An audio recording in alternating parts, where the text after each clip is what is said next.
21 kamion qëndrojnë prej ditësh të bllokuar në doganën e Hanit të Hotit në Shkodër, pika kufitare që lidh Shqipërinë me Malin e Zi. Në këto kamion gjenden plot 520 ton misër që vendin origjinës e kanë në Serbi dhe autoritetet shqiptare dyshojnë se ai përmban nivel të lartë aflatoksine B1, një substancë tepër e rrezikshme për shëndetin e kafshëve.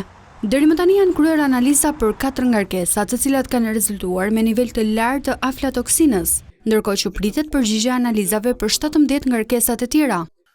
Rritja e kontrolleve ka qenë më intensive, sidomos në pikën e kontrollit kufitar të Hanit të Hotit, pasi dhe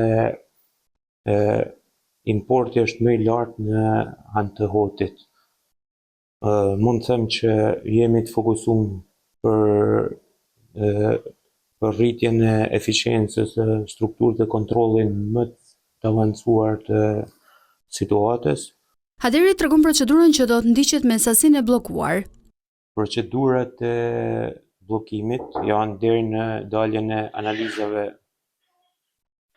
deri në dalje të analizave zyrtare. Pastaj do të procedojmë o me kthim ngarkesat mbrapa ose me azhësim të produktit, nëse ka rezultate pozitive.